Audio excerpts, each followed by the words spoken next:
Welcome to the Law Awareness Weeks at CDC 2023. This webinar is part of Law Awareness Weeks at CDC 2023. It is a collaboration between Pro Bono SG, the 5 Community Development Council CDC, National University of Singapore Faculty of Law, Singapore University of Social Sciences School of Law, Singapore Management University School of Law, the Singapore Corporate Counsel Association Pro Bono Chapter, and the Singapore Association of Social Workers, as supported by the People's Association. I am Amira Budiyano, and I am your host for today's webinar. Today's webinar is entitled Sharia Divorce and Related Matters. First, some housekeeping matters. Today, we will be using Pigeonhole Live for our Q&A session.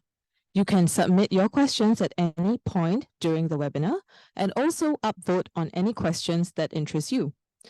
If you have a smartphone or a tablet with you, just launch your internet browser and enter www.pigeonhole.at into the address bar.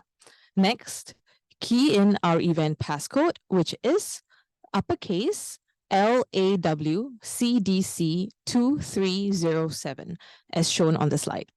Alternatively, you can click on the link shared in the chat function to launch Pigeonhole Live on your device.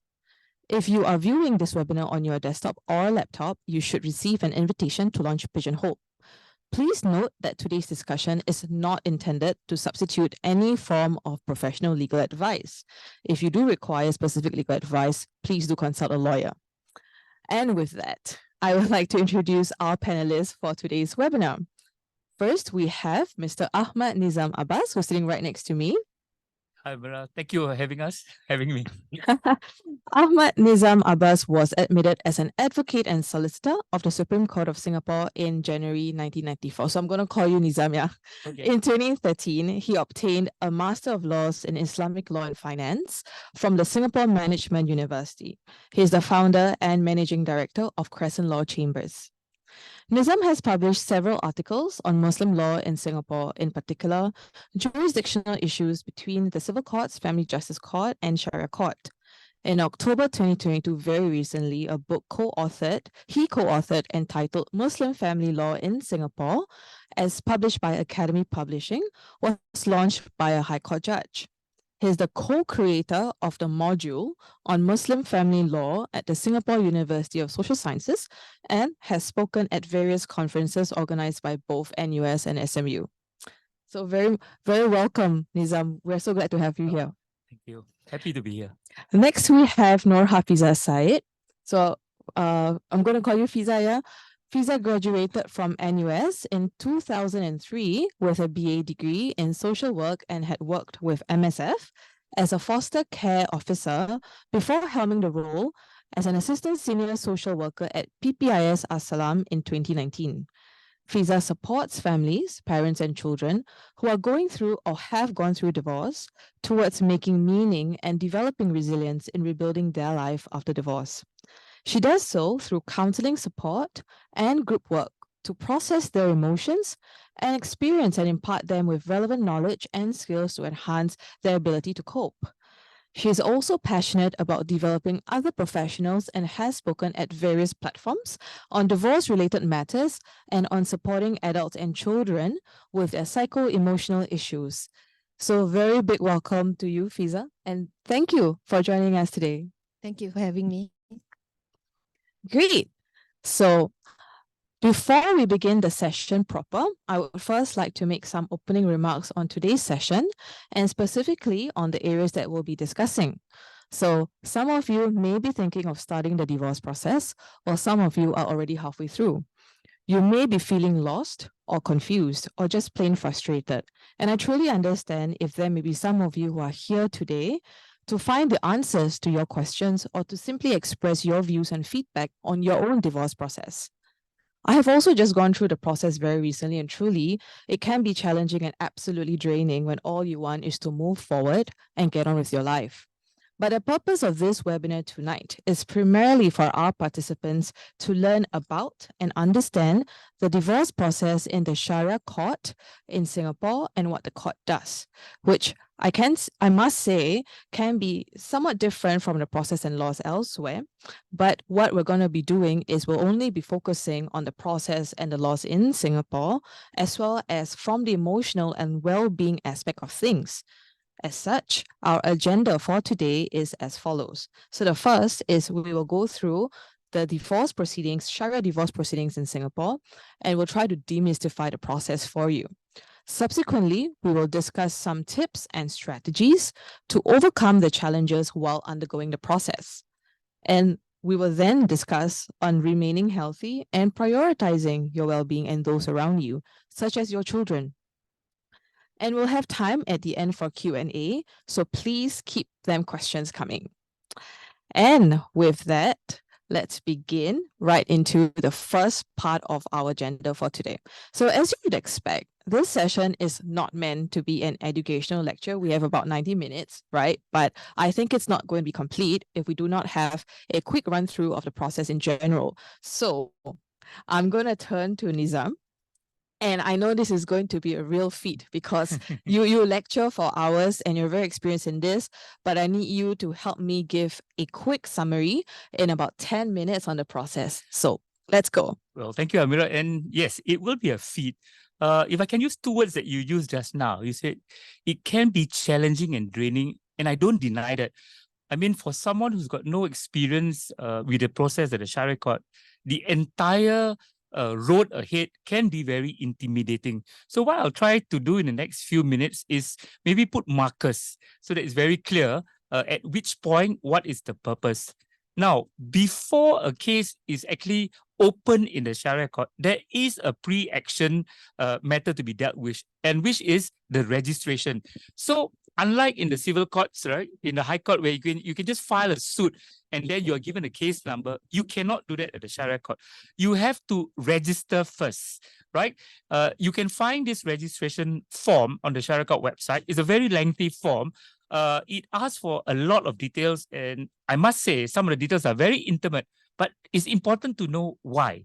It's because this will lead you to the first big thing that you have to do, which is undergo counseling. Now, counseling is a very important component at the Syariah Court because they try to have a big picture and they try to keep the peace first. Because from experience, right, not every case that lands in the Syariah Court ends up in a divorce. Sometimes an experienced counselor can help the parties to resolve their differences and then reconsider their position. So that form that you fill in, the registration form, the particulars are there because it enables the counselor to have a quick overview. Okay, these are the issues in your case. Let's see whether we can resolve. If it can be resolved, that's it. Close. You don't even have to go to stage 2. Now, but assuming that you are adamant and you insist that you want to go through a divorce, or your partner insists, then what will happen is that you must undergo a series of counseling, or sometimes if you're very clear, counseling doesn't help, you can ask, let's put an end to the counseling. Now, what's important is to get a certificate at the end of it. It's called a certificate of completion or attendance of the counseling because you need that certificate to go to the next step. And what is the next step? It is to open the case at the Syariah Court. Now, at this stage, right, the counseling, no lawyers are involved. But at this next stage, when you have to commence an action in the Syariah Court, and you have only 6 months from the date that you completed the counseling, right, you can either do it by yourself, because now it's all online, or you can go through a lawyer to fill up a whole stack of forms. It's called an originating summons because this is the opening, right? The opening act in the court. But the most important document you will find is something called a case statement, because in there are 2 important things you have to fill in. One, the reasons for the divorce. And the reasons must follow the law. You cannot suka-suka just say that, oh, I don't like his face. That day he did this to me. His ex-girlfriend called him. No, it must follow the hukum, right? Under the Muslim law, what are the reasons for divorce? And then the second most important information is, what are you claiming? So if you're the wife, what are you claiming from your husband? If you're the husband, what are you offering to the wife in terms of the finance? And for both of you, you must also fill up the categories for your division of assets and for the property, the children as well. Now, having filed the summons, the Syariah Court will process your documents and they will give you a mediation date within 3 months. Now, this mediation is very important. Now, there's a difference between mediation and counseling. Counseling, they see whether you can be reconciled, right? But mediation is very focused on the issues, the financial issues, the children issues, and the asset issues. If it can be settled on that day, all the issues are agreeable by both parties, good, because then the court can enter into a consent order. And that's it. That's the end of your case. You just wait for the court order. But if it cannot be resolved, then it goes into the track for the hearing, and that will take another a life of its own, because then you come back to the court for directions, and you will be told to, oh, get your affidavits filed, get ready to file a reply when you receive the affidavit. And then really it's about evidence gathering and really on how to be prepared when the day comes where you have to attend before the judge or your lawyer, right, and argue your case before the court. So, and then if you still cannot decide, that's the role of the judge. The judge is there to adjudicate, to make a decision for you, right? So there are advantages in settling early. The time difference is huge between settling it at mediation and ending the case there, and not settling it at mediation, because then it drags on for many more months. Maybe I'll stop there for now. Okay. We do have a bit of time, so maybe I'm just going to ask you, maybe what are some of the grounds of divorce, very common, very briefly, just, Right. tell Okay. us. Well, when you fill up that form, right, and then there's a grounds for divorce. Now, for the man, right, actually, you don't really need to do much. All you need to do is say that, are you prepared to pronounce the talaq? Okay, now that will take away a lot of sting from the whole divorce process, because then you can focus on the ancillaries. For the wife, okay, if you think that the husband is prepared to pronounce the talaq, you can still put it down that you're hoping that he will pronounce the talaq, or if he has pronounced the talaq. But for the wife, then you have to look for other grounds. For example, is there a breach of the marriage condition, or in Malay we call it cerai taklek? If you look at the marriage certificate, there are situations there that say that if the husband breaches the conditions, for example, he causes injury to the wife, damage to her property, or he deserts the family, right? And for any good cause, say if any one of these is breached, then the wife, if she has enough evidence, and if the court is satisfied that she has enough evidence, then the court will pronounce will decree the talaq, the divorce. And then you have fasaq, which is you can look under the AMLA. There are certain grounds there. For example, the husband has disappeared for a certain period of time, or even if there's apostasy. So there are many different grounds that can exist that need not be in your marriage certificate. And of course, the last one is called holok, redemption, where the wife can offer to pay a certain sum of money to the husband, and if both parties agree, then she can get a divorce by redemption. Okay, so most people would probably file, regardless of the grounds, they would just file that counseling registration form, right? So you have already, explained a little bit about marriage counseling program, MCP. So I'm going to ask Fiza now, Nizam, to maybe just elaborate a little bit more about the marriage counseling program, especially what kind of information do you have to reveal or discuss? What can you choose to, just not mention at all if you want to? Okay, thank you, Amira. So for PPIS As-Salaam, the center or the agency that I am working at, we do not actually conduct the marital counseling program, but our sister agencies, Vista Sakina as well as SIM Academy, are the ones that conduct this marital counseling program. So what I understand from the objective of this program is for couples, right, to actually make use of this opportunity and this platform, right? Because it is a safe and it is a very neutral platform for parties to bring forth and put on the table the issues that they are experiencing in their marriage and discuss, and for the counselor to also look for any glimmer of hope that may still exist in the marriage, right?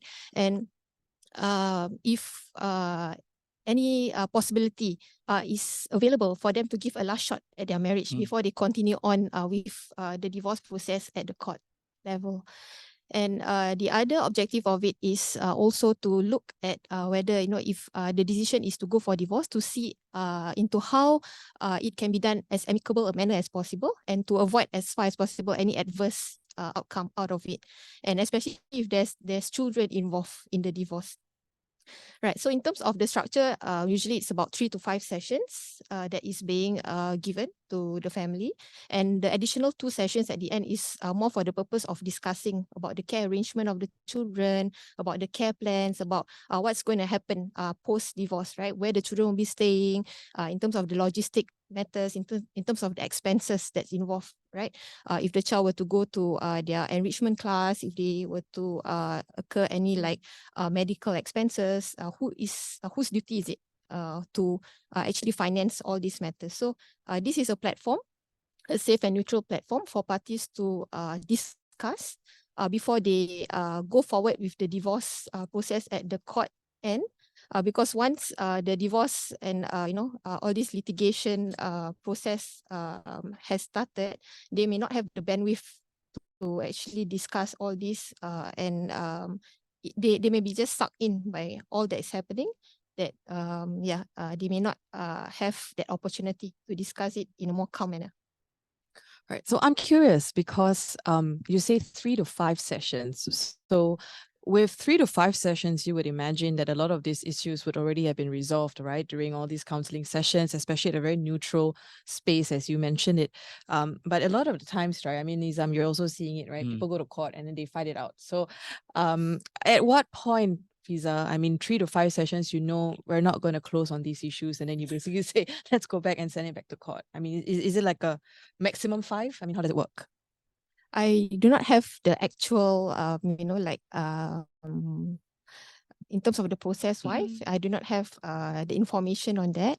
And usually the counselor who is attending to this couple, they will leave the decision to either parties to proceed on. So regardless of whether one party wishes to proceed or the other party wishes to not go forth, both parties has the autonomy to proceed on, despite whatever that has been discussed, and whatever options that may have been put forth for them to make the informed decision in regards to their situation. Yeah, if I can add on, I think it's a very dynamic process that you cannot put a point that, okay, for this couple, it'll be 5, for that couple, it'll be 3 sessions. In fact, from because lawyers are not allowed to be at that counseling, right? But the feedback I get is that a lot turns on that first session, actually. Right. Because if one party goes to that first session and he or she is very unequivocal and say that, look, I have made up my mind. I am not going to do a U-turn. I have thought about this for years, and it's only now that I'm here because, well, the process is I must come here. I think a very experienced counselor will know, okay, I mean, that's it. I mean, we have resources that are limited, right? So I'm not going to spend like 5 sessions on this.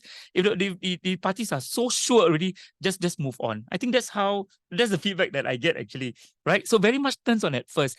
But if there's a glimmer of hope to quote you, right? The word glimmer of hope. And like the counselor says, why don't you try this? Why do you try that? And then the party say, yeah, maybe I should. I think the counselor will bounce on it and say, hey, maybe, yes, that's something you can work out. So why don't you come back another time, right? So I think it's again, as I said, it's a very dynamic process. Right. So I think we're probably going to have more questions as our participants, start to think about, starting, the process, and maybe their own, just reflecting back on their own journey. I want to go into the next segment first, and then, I think the questions are going to come in more about, the process, right? And then we'll probably have more context on that. So thank you for that, quick explanation on how things would work when you start the process.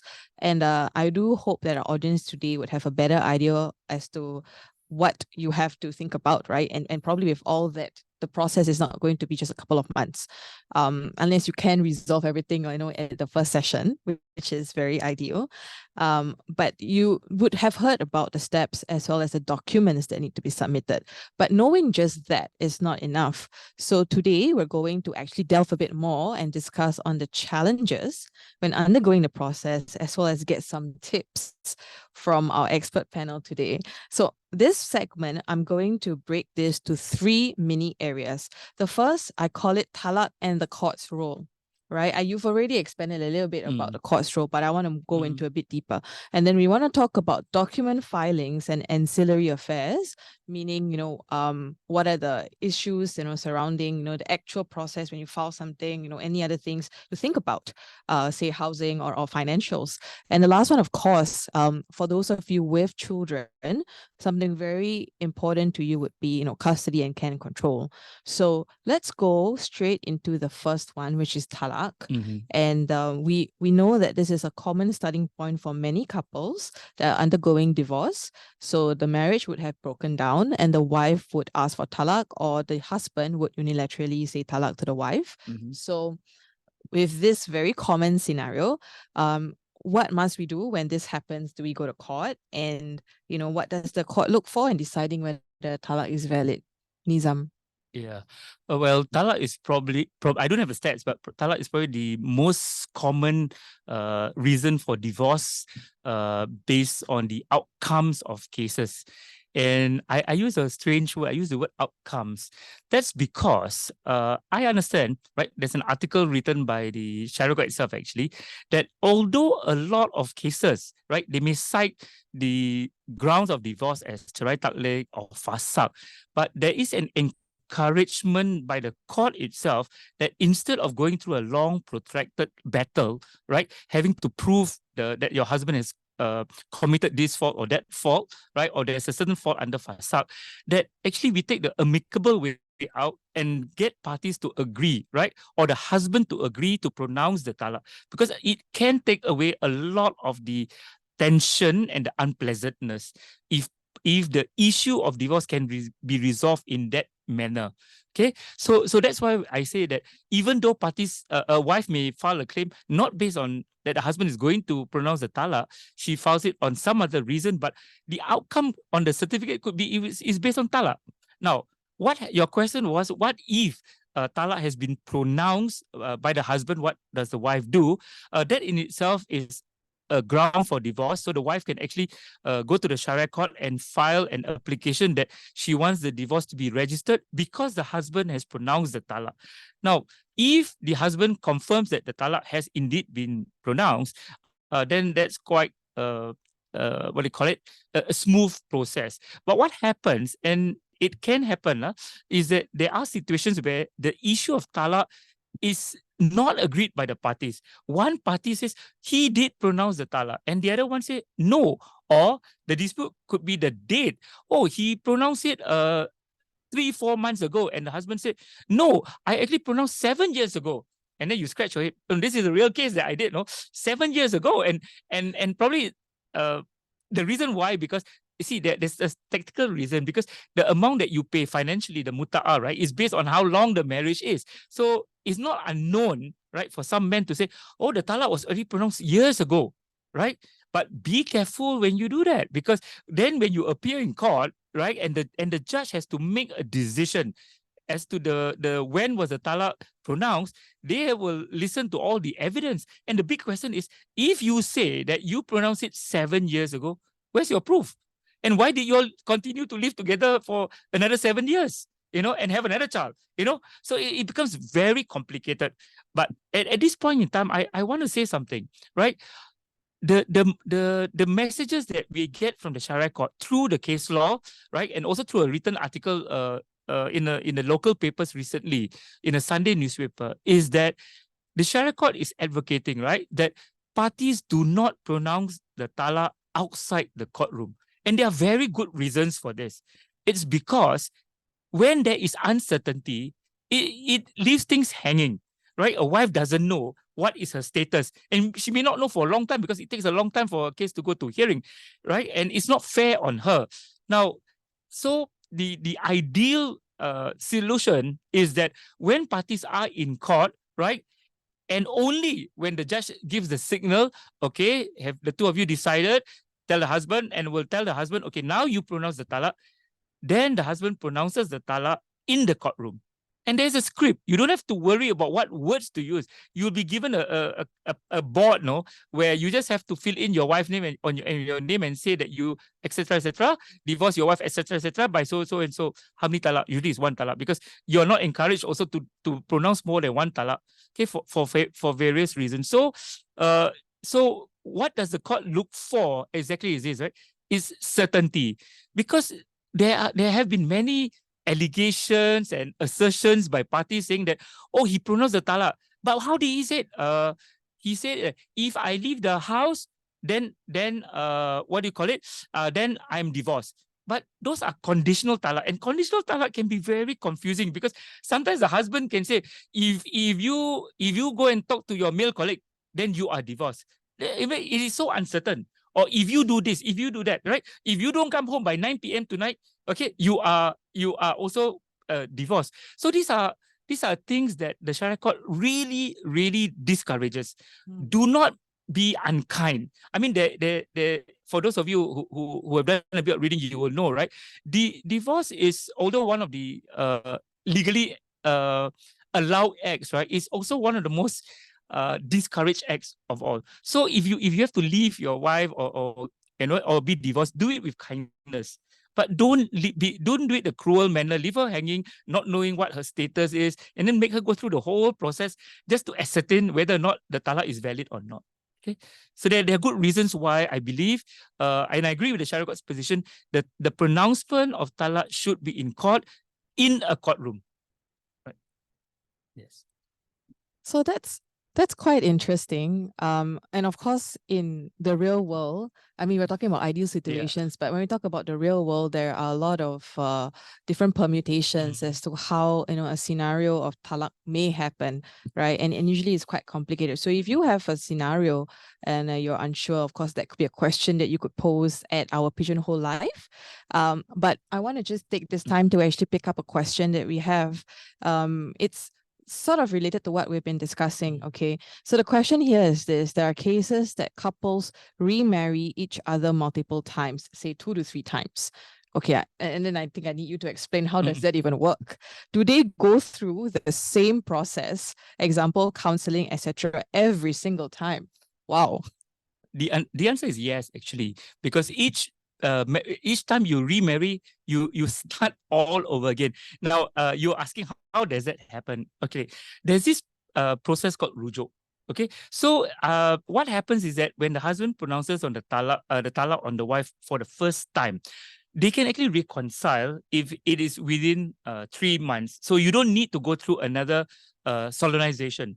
But if you want to reconcile after the 3 months period, after the wife's Eda period is over, they actually have to go through, right, the solemnization. So that's what it means by you actually can remarry someone a second time and a third time. And to be very honest with you, it is not completely unheard of. I'm sure counselors, you must have come across, right, that the same parties, they do marry each other a second time. Third time, maybe less so, but second time, I myself have experienced, I've seen quite a number.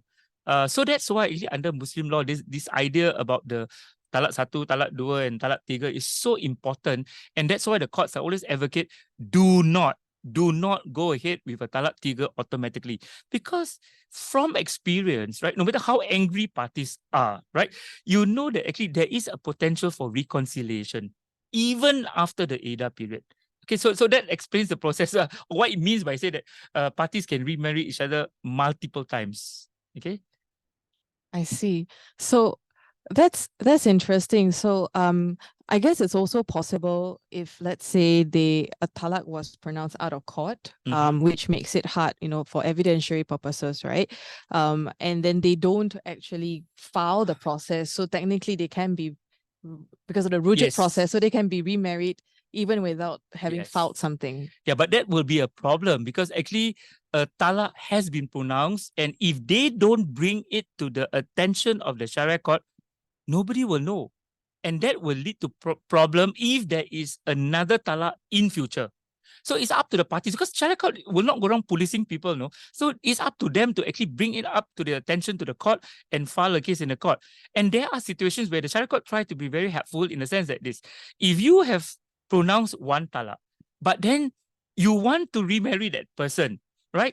So you know that under the hukum, right, you actually have to go back to ROMM and re-register that marriage. Now, but ROMM will require a certificate to show that you have registered that first talaq. So in that situation, there is a process. You can expedite it by going to the Syariah Court and explaining to them that, okay, one talaq has been pronounced, but we want to remarry each other. So can we have an expedited process so that we can get that certificate, right? And then they will endorse at the back to say that parties have rujuk, and then run over to Fort Canning and get remarried. But as I said, a lot will depend on the parties themselves, because to be very honest with you, if parties keep quiet, they don't raise it to anybody, nobody will know. So the burden shifts to the parties themselves. Okay, so I'm going to pick up one more question on talaq, and then I'm going to go to the next part. So the question here is, if the husband refuses, I think I can make this active. Yes, Yep. I can. Okay. If the husband refuses to pronounce talaq every time they are before the court, and therefore prolongs the divorce filing for multiple months, what happens? Well, again, you don't have to wait for your husband to pronounce the talaq to file for divorce, right? You can file for divorce based on cerai taklek or under fasaq. Now, but what happens if, while undergoing the process in court, at every stage, the husband still says, no, I am not going to pronounce the talaq. I know the talaq is in my hands. I'm not going to pronounce it, right? All is not lost. There is a scheme called the hakam, okay, whereby what will happen is that the court can direct the parties to go to hakam. In the past, the literal translation was arbitrator, but they've dropped that now. They just use the word hakam. Now, there is a panel of hakam made up of ustaz, right? And then the parties will have to attend a hakam session, whereby each party have their own hakam, and the two hakam will, well, after talking to their own parties, they between themselves will have a meeting, and they will discuss, and they will then make a recommendation to the Syariah Court President whether, given the circumstances of the case, it's so bad, the calls are so bad, they call it shikak, right? That the marriage cannot go on. And therefore, the Hakam can then recommend to the President of the Syariah Court that the wife be divorced by one talaq. When they go back into the open court, the court can actually give the husband one more chance to pronounce the talaq. If the husband still refuses, then the court can direct that the Hakam pronounce the talaq, or sometimes, and this may be new, right, can ask the husband whether he agrees, right, to delegate the power of the talaq to the wife under what's known as talaq tafwid, and then the wife actually pronounces the talaq on herself, and it's a valid talaq. Oh. Okay, so what I'm trying to say is that all is not lost. If the husband refuses to pronounce the talaq, there are things that can be done. I have, in fact, never experienced a case in 30 years, right, where a woman says that she had her case dismissed by the Syariah Court because the husband refused to pronounce the talaq. Never. There is always a way out. Yes. And that's comforting to some of the ladies here who may be in a very tight situation. So this question is now answered. I'm going to move on to this other question, which is quite interesting. Just asking, Nizam, sorry, I'm just going to ask you one more. Sorry, I know you want a break, but I'm going to ask you one more. I want to include Fiza in as well. I'm sure she's got nuggets to share. Yes. Do you have any comments, Fiza, about like talaq? I mean, since we're on this topic, any experiences you want to share? The pain of a woman where the husband refuses to pronounce the talaq, you know? I'm sure there must be, right? Yeah. Yeah, I suppose what is generally known, right, in the society is that there's this misconception that they do not have the power. Yes, but actually there are avenues for them to declare talaq on themselves, as per what Mr. Nizam shared just now. Fiza, don't worry, there'll be many questions right after this. Yeah, all I'm saying is that if the husband agrees to pronounce the talaq, then the process can be very fast, very amicable. But if the husband refuses to pronounce the talaq, yes, I admit the process can be very long, very painful, emotionally draining, but there is a way end. There is. Yeah.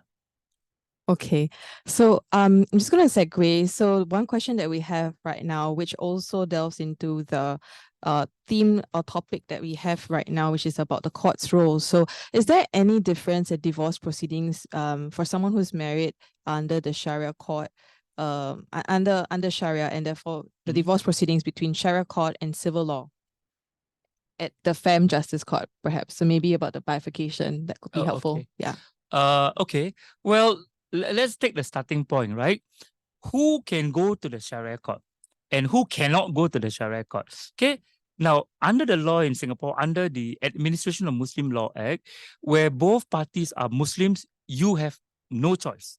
You must get married under the ROMM, not under the ROM. You will be kicked out. Okay. Now, but I'm going to be very frank here. Are there Muslims who get married under the ROM, under the Women's Charter? The answer is yes. That's because under the Women's Charter, a Muslim can marry a non-Muslim, but cannot do it under the Administration of Muslim Law Act. Okay. Now, having established that, right? Therefore, where is the divorce? If the marriage is under Muslim law, the divorce can only be at the Sharia court. The Women's Charter has no part in the divorce itself. You can go to under the Women's Charter during the marriage for maintenance, for protection orders, yes. But for the divorce, only the Sharia court can dissolve a Muslim marriage. Okay, so let's be very clear. Now, at the Sharia court, the divorce process and the claims for money, the monetary claims for nafkah edah, muta'ah, for the children and for the house. Now, they are all dealt with together at the same time. But in the family court, right, what happens is that you go through a two-step approach, or what lawyers call a bifurcated approach, whereby you deal with the divorce first. And then after you deal with the divorce, and then only the judge will handle the ancillary issues of division of assets, children, and maintenance. And sometimes that can take years. So sometimes let's be clear also, right? When sometimes we compare, right, we can be very unfair on our own Sharia court because we say, no, the family court very fast, no. Within a few months already, they are divorced. Yeah, but are the ancillary issues resolved? Maybe not yet, no? Because that, especially in the high net worth, that can take a very long time. But in the Sharia court, because we want to clear all at the same time, so the divorce has to wait until all the ancillary issues are also dealt with at the same time. That's the main difference between the two, the Sharia court and the Family Justice Court. Right. You mentioned very briefly about affidavit in chief previously, right? So what kind of evidence is helpful? What should we put in that affidavit in chief, right? That will be helpful for our case. And what if you can't prepare it because you don't know how to? Can you get a lawyer, but you can't afford to get a lawyer to represent you throughout the entire proceedings? Right. Okay. Again, let's start from the beginning as in why do we even need an affidavits? Okay. Now, affidavits only came into the scene in the Sharia court in the 1990s. Before that, right, there were no affidavits, and then it was only with the 1998 amendments to AMLA then we introduced affidavits. Why? It is to take the place actually of open court cross-examination. If y'all have seen on TV, what open court cross-examination can be, it can be so stressful. You see the lawyer, barking and then raising his voice, the witness, you're telling a lie, etc. And this poor man or woman was already so battered, right, by what's going on in the divorce, now gonna hammer by the lawyer. Okay, so it's not the best of way to do things.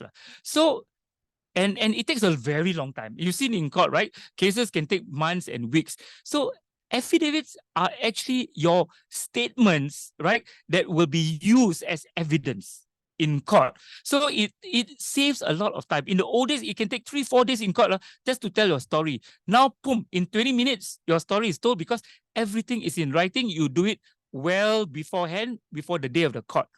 So since it has replaced talking in court, right, giving evidence on the witness stand, right, therefore what you write is very important because that will be used for or against you. So for example, if the woman is asking for a divorce and the husband refuses, she must know the grounds of divorce and what to put to support a ground of divorce very well. so that the judge can be convinced that, okay, there's enough evidence to give her the divorce. With regard to the ancillary matters, go issue by issue. With regard to nafkah eda and muta'ah, so what's important here is the husband's ability to pay, right? So focus your affidavit on his salary slips, how much he's earning, right? To say that he actually can afford. He is earning, X, Y, Z, because you have his income tax statement. Produce that. Now, the next example will be the house. You know, in the old days, we just say, Allah, just give me the house lah, or take the house. No, now the court will look at the contributions of the parties very closely. And you cannot suka-suka just go to court and say, hey, I paid for the house. No, where's your proof? Bank statements, housing loan documents, right? How much is the outstanding loan? You even may need to do a valuation to know how much is the net equity of the house, because you are fighting over the proceeds of the house, right? So there's no point fighting so hard. I've seen it in the old days, right? Only to realize that both of you owe so much money to the bank. There's actually $0 to be divided. So, but now with when you go and get all these documents, you know that you're fighting over exactly how much. Right? So documents are very important, because judges at the end of the day, they're not there to listen to your story and who beat up who hammer, who said all the bad words to the other one. No, they are there to make a decision on specific issues, monetary issues, and probably the most important, children issues. So you cannot just say, I'm the best husband in the world, you know, or I'm a super dad, right? You need to prove it. Who goes to the parent-teacher conference? Who goes with the child to the doctor? Who stays overnight, right? If the child has to go for something, right? So I everybody, you know, when I read affidavits, right? Every father is a super dad. Every mother is a super mom. So it's very difficult for the court. So you need to make sure you put the right details with the right evidence in your documents. But of course, there are certain limits to what you can write. Okay. But if I may just end by saying this, remember that the court is very focused on the issues. They are there to deal with the ancillary issues, right?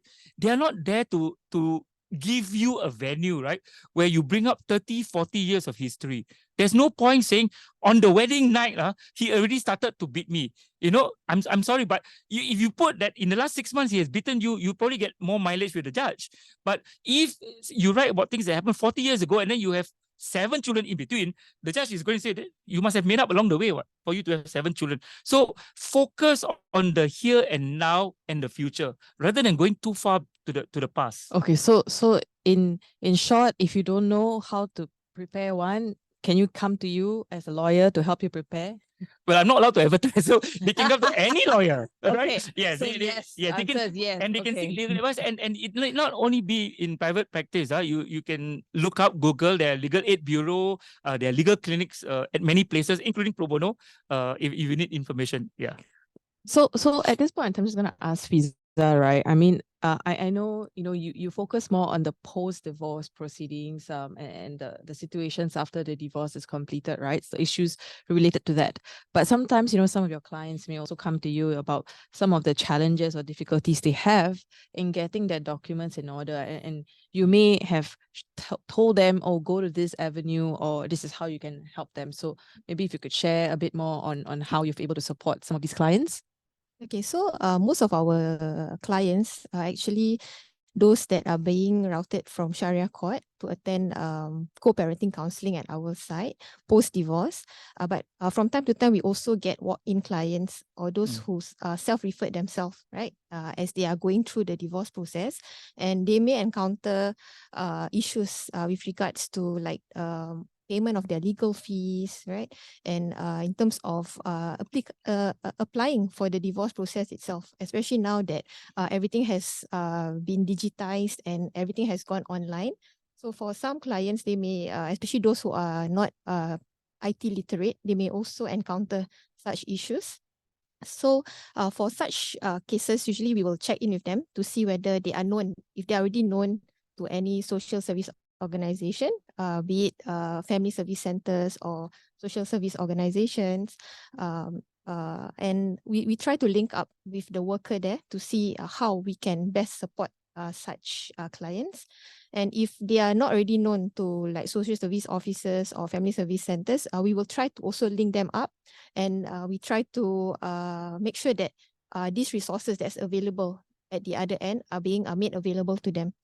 And aside from all this formal system that exists, what the party can also do is to try their level best to engage the help of their own friends and family in order to help them through this divorce process, because Syariah Court won't be able to assist them, right, as a justice organization. So it's very important for them to somehow like activate their own support system in order to help them through this. And but having said that, I would also like to caution them to try as far as possible to avoid enrolling the help of their own children, because it can be quite emotionally difficult if the children themselves are involved in the process. So that's a nice point I want to pick up about children, right? And that's quite key, you know. I mean, you go to Syariah Court, and like you said also, Nizam, that I think the children being the priority, the well-being of the children becomes a very huge priority. So custody can control issues would, you know, arise sometimes, Fiza. So I want you to share some of your experiences, you know, in counseling and helping some of your clients, for example, such as access arrangement, right? And or, you know, the divorced couple themselves are not able to agree on, for example, their child's schooling arrangement, something very basic that would be the interest for the child, but they just can't decide. Right. So when it comes to, you know, the care arrangement of the children, care and control matters, schooling arrangement, it is not that straightforward, right? Because both parties are very invested in, you know, their children. They want to, as far as possible, just delete the other party from the picture and just have the children to themselves, right? So there's a lot of emotion that's going on, right, in between both of them. And sometimes they are not able to realize what is the implication of not prioritizing their children's need and just, acting out of their own emotions. So at the end of the day, sometimes, the children don't get to even go to school for months, for years, because they just cannot come into agreement, as to which preschool to put the child in, whether to put the child in a mainstream preschool or to put the child in a religious-based school. And, subsequently along the way, there may be many other issues also that comes along in terms of, for example, what second language you would like for the child, right, to take up, or what extracurricular activities. So all this requires a lot of respectful communication between both parties. But because of all these emotions that get in the way, sometimes they get blindsided and they're not able to prioritize and put the needs of their children front and center. Right. So end of the day, the one that suffer the cost or have to suffer the penalty of the divorce are the children themselves. And usually parents make use of their children as weapons or as pawns, right, in trying to outdo each other and trying to use power and control against each other, which is very unfortunate for the children, because they may end up, feeling confused about what's happening, especially if, they hear different narratives being, shared to them from different sides of the family. For example, when they go to their father's side, father may perhaps have some awareness and insights into not, like planting negative narratives onto the child. But sometimes it's the other extended family members, like their uncles or the grandparents, that may say negative things about their parents. And similarly, when they go over to the other side, they will also hear very conflicting narratives about the parent on this side. So children can end up feeling very, very confused about what's happening, and they may suffer from what we call loyalty conflict because of the triangulation that they are being stuck into. So in regards to this, it's very paramount for parents, right, to try to their level best, even though it's tough, to try their level best to overcome these emotions and feeling, to put it aside in the interests of their children. Okay, because studies have shown that, it's not the divorce that will have long-term impact on the child, but rather it's the ongoing conflict, even after 2 years, 3 years, 5 years, that the conflict never ends, that will have long-standing impact on the child. So the onus is on the parents to make sure that stability is being provided for the child, that the child feels safe and secure, and the child has continued, access to both parents, because it is very important for the child's overall well-being. And in the long run, studies have shown that if parents are able to provide a safe base for the children, it will help in them being able to perform well in their studies and to not exhibit any negative or difficult behaviors, as well as to help in their overall psycho-emotional well-being as well. Thanks, Fiza. I think that was a lot of things to consider, and that actually brings us to the next segment, which is caring for your well-being and those around you. And I initially had this question to ask you about cooperative co-parenting after divorce, which I understand is a necessity, and I think you've already started to talk more about it. Maybe if you could just give a few bullet points just to tell us more about cooperative co-parenting and why is it so important? Right. So cooperative co-parenting is very, very important post-divorce, as per what I have shared earlier, right? In order to ensure that the child's needs continue to be met, right? Because when divorce happen, it is a divorce between husband and wife, right? So you can divorce your spouse, but you cannot divorce your children. So even though there are a lot of changes that happen, right? When divorce occur in the family, there's a lot of losses, right? In terms of, the sense of identity, in terms of losing your spouse, in terms of, having your hopes and your dream, right, being crushed. But what we need to also remember here is that the parental role is a permanent role, right? That both parties need to carry out, right? And your children really depend a lot on you in order to make sure that they are able to survive and even better thrive after divorce if there's collaborative co-parenting that exists in the family. Okay. So you're asking about some tips or? Yes, and maybe you could couple that together with coping mechanism and self-care strategies, which is the other thing I wanted to ask you about. And this is very timely because a lot of the questions we are seeing at Pigeonhole, which I will be picking up during the Q&A segment, is really about abuse. So I hope that our participants out there would be keeping themselves safe. So maybe if you could just give some tips as well as coping mechanism and self-care strategies, just to tie it all up. So the thing about divorce is that if you look at it, it's a bit complex as compared to if someone were to face death in the family, right? Because if you look at how society or your friends or family respond, right, when someone passed away as compared to when someone goes through a divorce, you can see that the response is very different. Whereas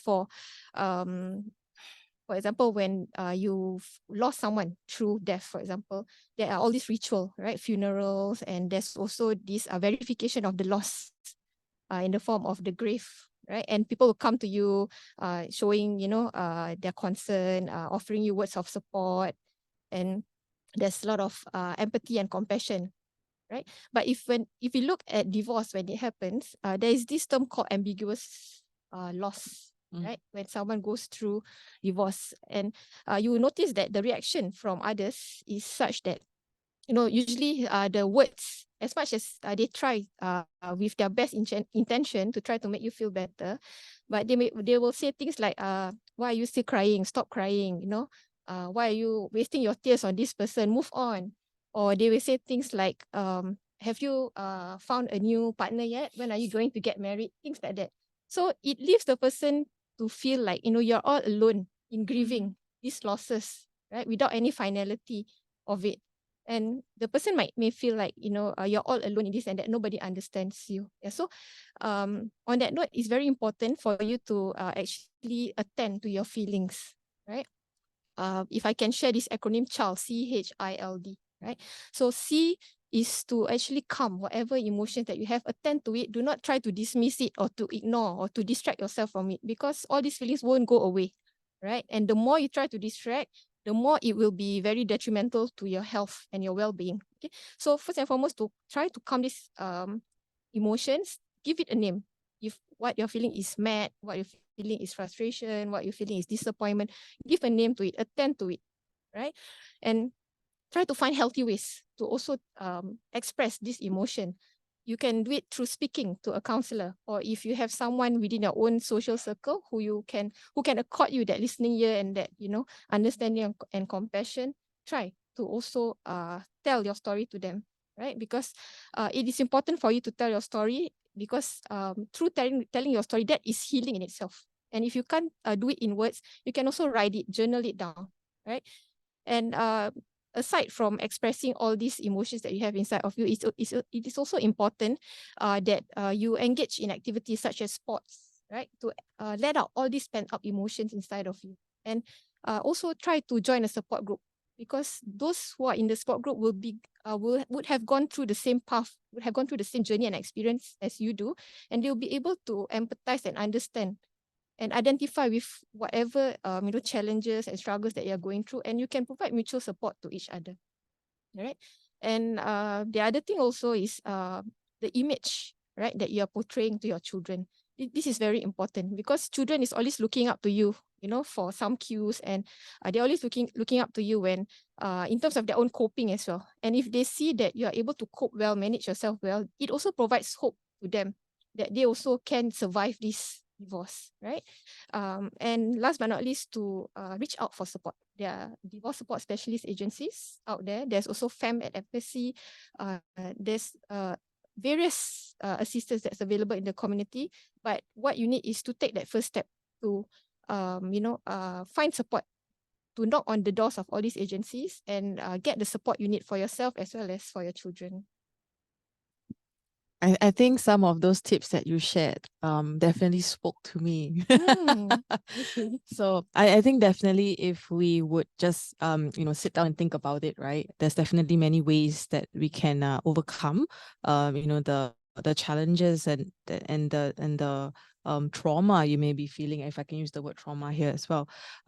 So I'm going to just ask you, Nizam, you have any comments to add on to what we've been discussing on putting your well-being first, and of course those around you, especially children, if they're also caught in the crossfire. So maybe you've given some of your clients advice or support after the proceedings have been completed, or even during the proceedings. So maybe you could share some of those experiences.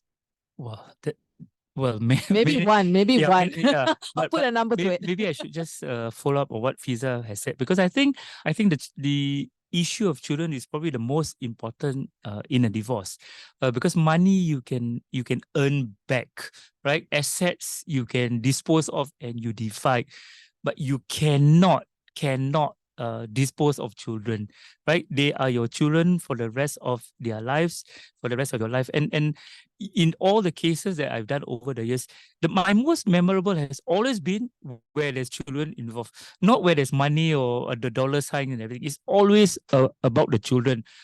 Wow. So some of the lessons, if I may, is this. I think, and I'm going to be very honest with you, because sometimes we lawyers also, we don't do enough to help, is that we need to lessen the tension during the court proceedings. From my experience, right, when parties are fighting in court, right, they tend to let their interests cloud over everything else. So we always hear this cliche about, oh, let's do it in the best interest of the child. Everything must be in the best interest of the child. But sometimes parties forget what is in the best interest of the child. And they always take this, or they assume that what is in their best interest is in the best interest of the child. But can you imagine the mother thinking that, no, I'm doing this because it is the best interest of the child. And the father is saying, no, I'm doing this because it is the best interest of the child. But they are competing interests. So how can it be that both of you have the best interest of the child? If both parties can actually take one step back, right, away from the heat of the battle, they can probably they must actually put the child right in the center and think what would be the best for the child. I've got so many examples. I mean, I've been involved in battles where people fight over who to have the child on Hari Raya morning. And that battle can be so bad that up to the morning of Hari Raya, right, there are fights and police have to be called in because there are physical fights, at the house, on the morning of Hari Raya, as who to bring the children. Is it to the wife's side or to the father's side, and all these things. And I've had where police also had to come in, where the father has taken the child away from the mother, and it ended up and the child ended up missing for 1 whole year, where the mother couldn't find the child, because the father had taken the child out of school, out of madrasa, out of everything. And so 1 year later, when they come to court, right, and the child, because the child above 7 years is asked, who do you wish to follow, your mother or your father? The child actually said, I follow the father. But hello, what has happened to all the years that you were brought up by your mother? It's because in that 1 year, the father had successfully managed to alienate the child from the mother and had formed an alliance with the child. And I think a counselor like Fiza will be able to explain what is alienation and what is alliance, because those are very powerful concepts to exercise dominion over a child, you know, and the child being very young and innocent will just follow. And it's very dangerous because the father thinks he's doing it for the best interest of the child, but it's not. So really, if you have, whenever I have issues over children, I would always tell the clients or the parties, you guys really need to take one step back. And I say this because I said 1 year later, when your case is over, you will look back, you know, and then it may be too late, you know, because the damage would have been so great that you have actually destroyed the child's confidence in both you as a father and you as a mother. Because the child will always be then, right, forced to survive on his or her own, and the child will learn to manipulate. The child will learn that when I'm with the mother, I will say certain things to appease the mother. When I'm with the father, I will say certain things. And both think that they are the best person for the child because that's what the child tells them. But actually what they don't realize is that they have created a manipulative child. And I say that not in a malicious way, right? But in a manner in which the child has no choice but to manipulate in order to survive. Because if the child says something sympathetic about the father to the mother, the child is going to get it. And vice versa, if the child says something nice about the mother to the father, he's going to get it as well. So the child learns how to survive in this world by being manipulative, you know, and that's not a very good thing to do. So who suffers, like Fiza said, at the end, is the child who suffers. Adults, you can just move on with your life. Children is not so easy, you know, they don't have that control that adults have. They have to bend over to the father's will or to the mother's will. So the best thing is this, hopefully with time, right? Parties learn to actually, okay, now that the tension is over, calm down, right? And then slowly all the give and take. Now, let me say this. I always tell clients this. You know, you all fight so hard for that care and control order, for that access order. But do you know what's the best order at the end of the day? No. Is when you can actually tear up that court order. And with all due respect to Syariah Court, seriously, when you can tear up the court order and say, we don't need a court order. We don't need an institution to tell us what to do. We are the parents. Are you saying that Syariah Court, who only read 2 affidavits, 3 affidavits, know more about our child than we, who have raised this child for many, many years? No, I tell them, you know your child better than the court. Right? But the court had no choice but to impose all these conditions because you cannot do it between yourselves peacefully. So that's why the court provides the framework.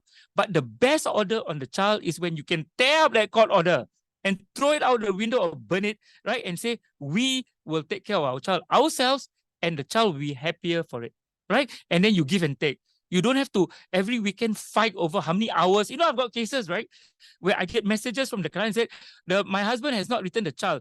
I said, what time was he supposed to return? 5 o'clock. I said, what's the time now? 5:05. You know what I mean? I'm like, okay. And then of course, when you have that attitude, right, the husband will retaliate. Right? Since you gave me the child 5 minutes late, I will return the child 15 minutes later. And then it never ends. Okay. I had a case recently, I'm not joking. It was over an overseas trip of a child. Okay. And the court order says that the father can bring the child out for 7 days. But because of the flight details, right, it became 7 days and 15 minutes. Oh. So the mother said, no, because it's beyond 7 days. The court order says 7 days. The 15 minutes because of the flight schedule means, okay, cannot, you're in breach of the court order. There's no give and take. Who suffers? The child, because now the boy who's looking forward to a holiday with the father cannot go. Right? Who would be resentful? The child, right? So when parties become so, resistant, right, to any give and take, the child will suffer. And then it just adds on up because everything is calculative. Right? You take 5 minutes here, I take 5 minutes. Okay, never end. Poor child will learn to be calculative. You raise a child that way, that's what the child will become. But hopefully the child will have positive influences elsewhere and rise above it. I have faith. I hope the child was not deprived of a trip to Disneyland. It was actually a trip to visit the grandparents overseas. I see. So it's just I as bad. see. Yeah. Okay. Or even worse. Yeah. I see. Mm. So thank you for that very candid sharing. I think that's very helpful. We started off talking about the process, and then we talked about some very heavy issues, and then we talked about how to care for ourselves and putting the children as a priority, how to do the best for everybody in the family. So I want to consider some of the questions that have been submitted by the audience. So let's move on to our Q&A segment. So just a final reminder, we still have time. You can submit your questions through Pigeonhole. So we actually have a lot of questions about talaq and about whether or not they can proceed for a divorce. So I'm actually going to pick some of these up based on the ones that have a lot of upvotes. Okay, so here, okay, so let me put this on active mode. Okay, so the husband hits first, the wife protects herself and gets slight scratches. But husband sees this as disobeying him, right? Just a very act of self-defense here. So can the wife file for divorce based on physical abuse and the evidence is present?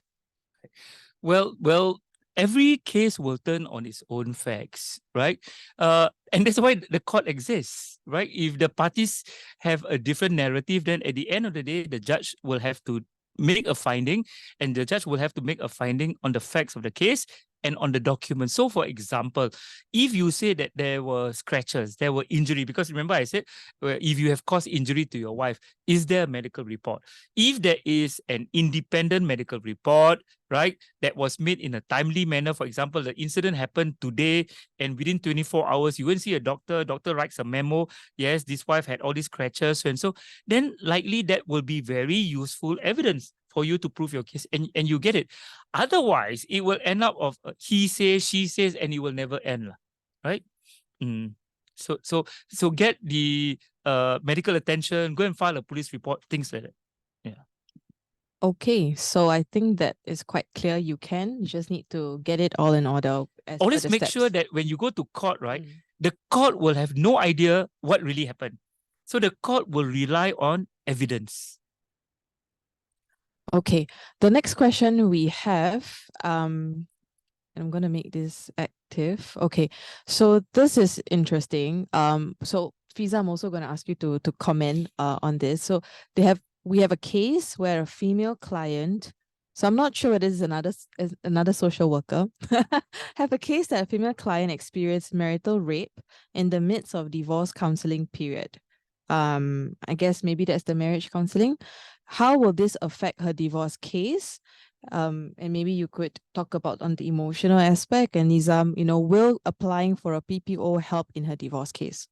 Yeah. Okay. So maybe we can, if whoever is facing this situation, if there is a follow-up or you need further support, you could also write in, and then we could see whether there's any other avenues or channels that could be more helpful to be able to pick this up. But maybe from Nizam on the PPO side. Right. Maybe I look at it from another angle as well, because I think the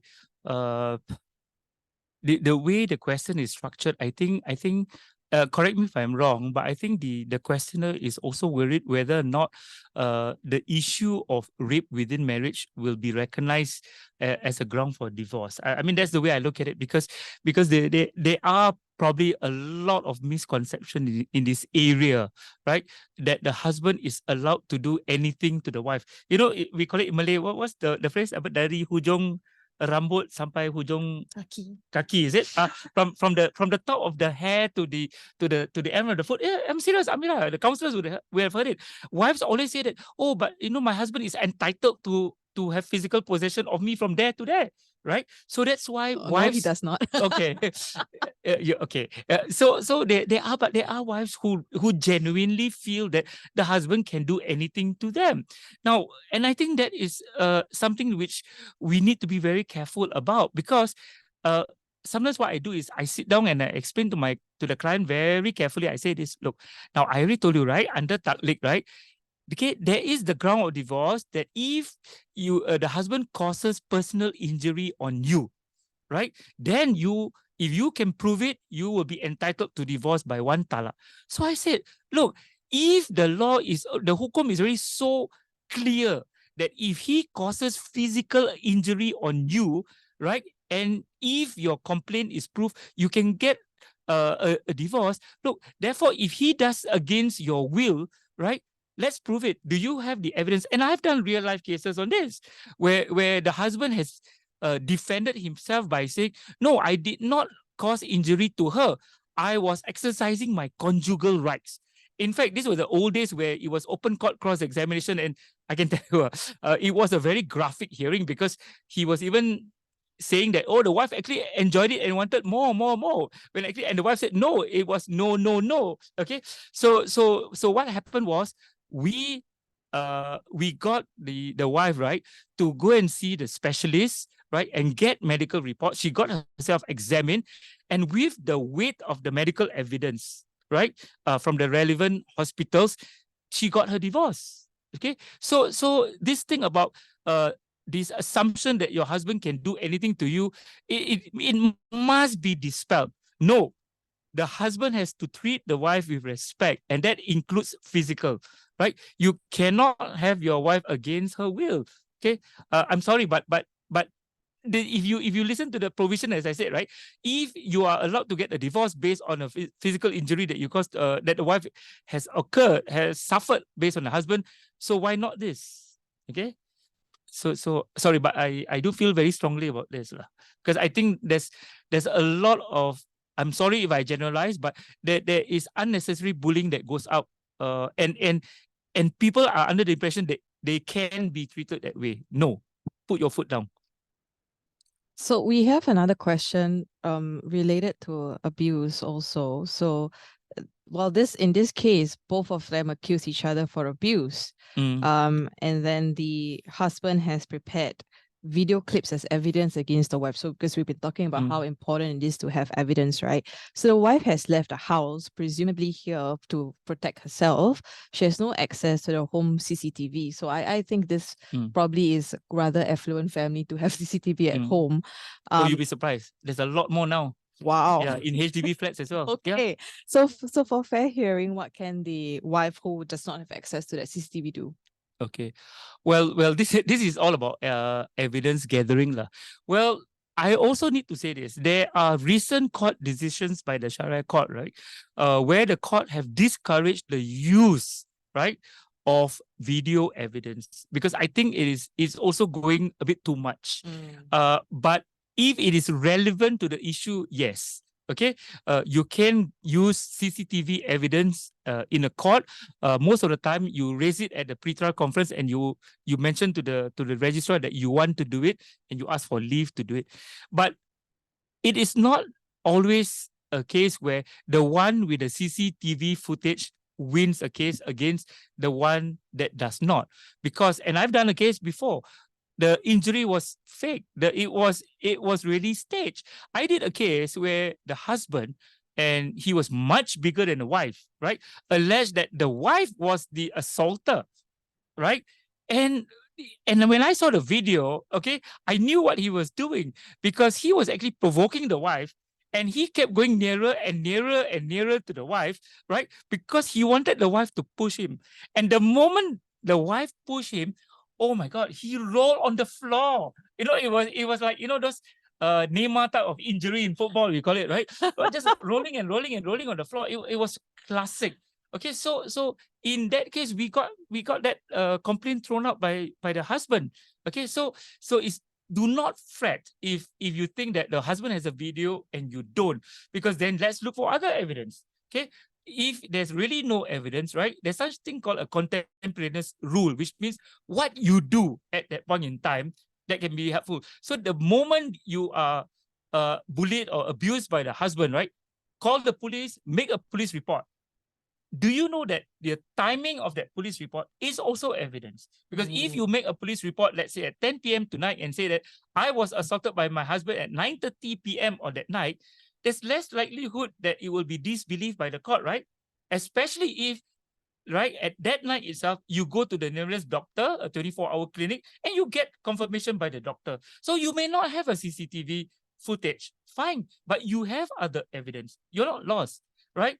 And I've got cases where at the end of the day, it's also not everybody has a handphone, right? So it's handphone video against handphone video, and then it never ends. But sometimes it's truncated. We don't know where's the starting point.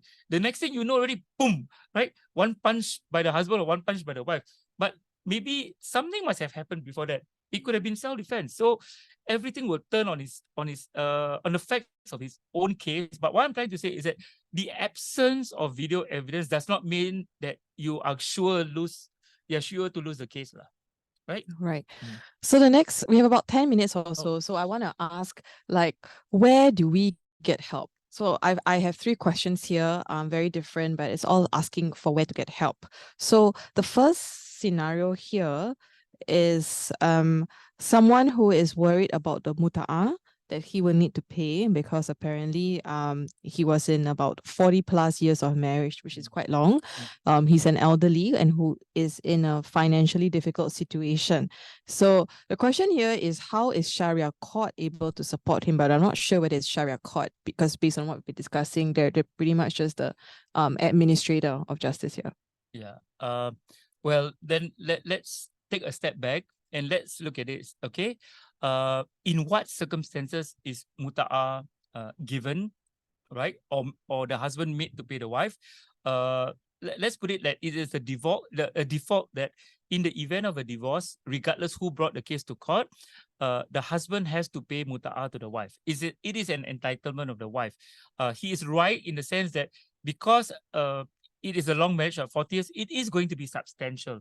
That's because there is a practice in the Syariah Court that they calculate the muta'ah based on the number of days of the marriage. So let's say, even if it's only $2 to $5 per day, if it's 40 years of marriage, I don't have a calculator here, but it will run up to a huge sum.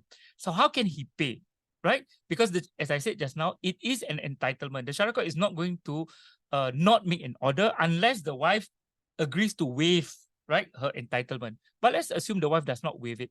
So the Syariah Court will say, okay, I make an order that you pay the wife X $1,000, okay, $100,000 as muta'ah, right? Assuming he doesn't have any savings, right? Assuming that he is about almost retirement age or he's just retired. Now, the issue here is this. Before the Syariah Court makes that order also, the Syariah Court also assesses the financial capacity of the man. Because the Syariah Court will not make an order that will cripple the man.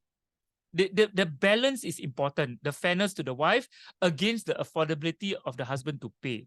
Now, but the Syariah Court does not only look at your salary slips. It does not only look at your savings. What is the asset in the marriage?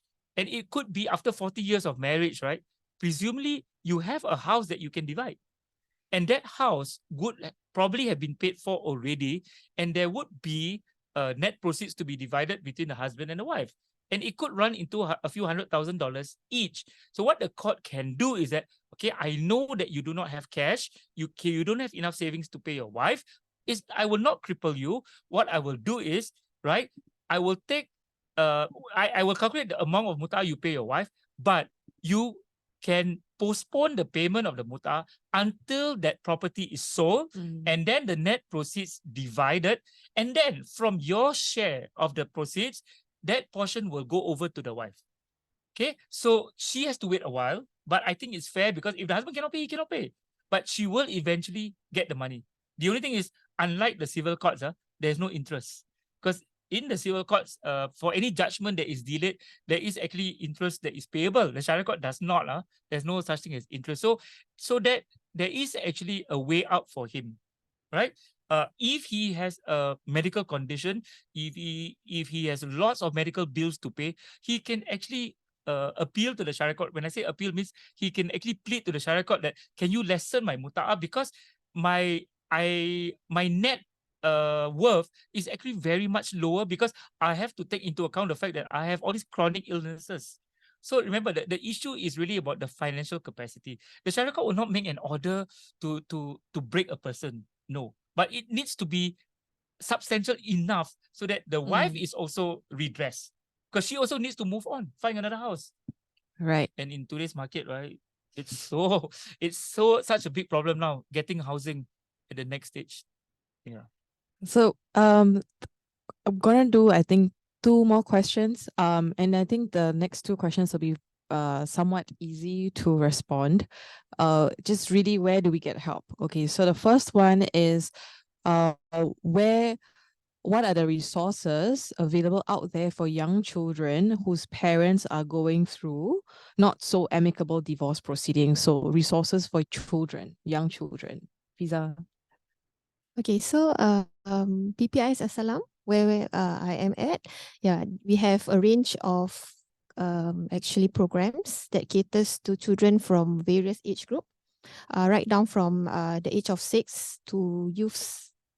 And the programs that we have aside from counseling, which will allow the child, right, to have that space in the confines of the counseling room, the safe space that we provide for them. We also have group programs such as Children in Between, where children come together and learn about some of the myths and the truths about divorce. Because sometimes what happens with divorce is that parents do not have the capacity to explain, right, what divorce means, and they may be so caught up with the divorce process, as well as, you know, having to juggle their work and all the other competing demands, that children are left to go, you know, second guess for themselves, what is this divorce about? And sometimes they may blame themselves as well and think that it's because of them that parents divorce, especially when they see parents go to court over, you know, matters that involves them, such as, you know, the care and control matters, access matters, etc. So it makes them think that, you know, it is their fault, and they may have a certain belief system, a certain misconception, such as they may have the power to bring their parents back together again, or they may have a certain belief that it is their responsibility to make sure that their dad is okay, that their mom is okay, that, you know, their mom is eating and their dad gets his medication and things like that. So it is this, through this program, that they learn, right, what is their role and what is not their role, what is within their responsibility and what is not.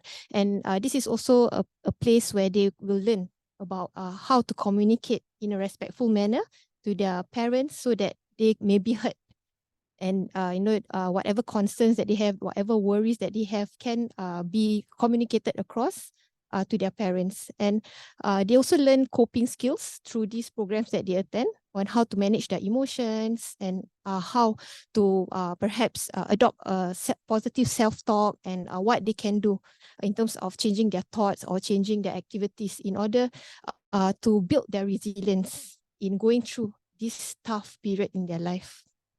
Right. Yeah. So just one last one, Fiza, for you. I mean, very quickly, if you're aware, how do we support individuals who are stuck in a violent marriage, on a violent relationship? Okay, so for such situation, like what just now Mr. Nizam mentioned, it is very important for you to be able to get help for yourself, right? First and foremost is to get the medical help that you need, and secondly, to get the police report.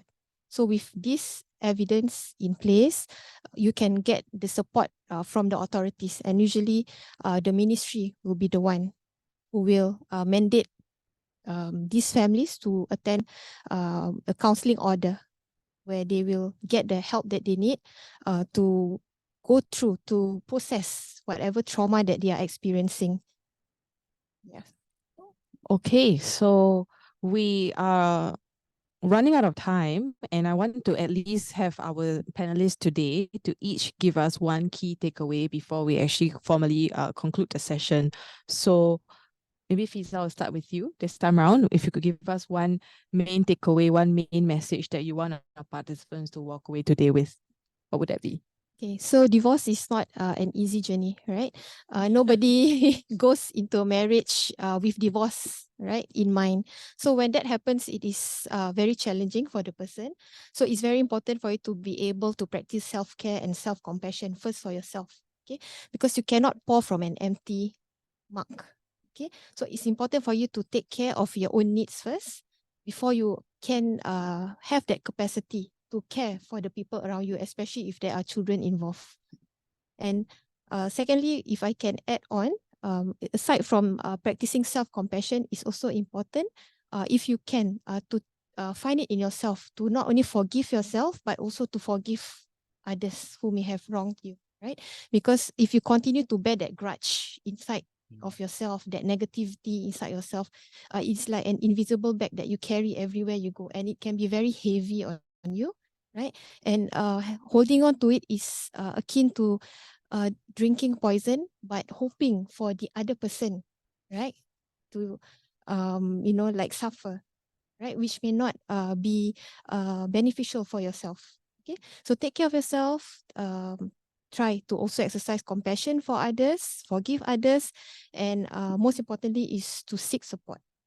Right, as Okay. much as you feel like you want to isolate yourself from the rest of the world, find it in yourself to give yourself that chance, and to not allow divorce to define who you are. You are more than the divorce that has happened to you.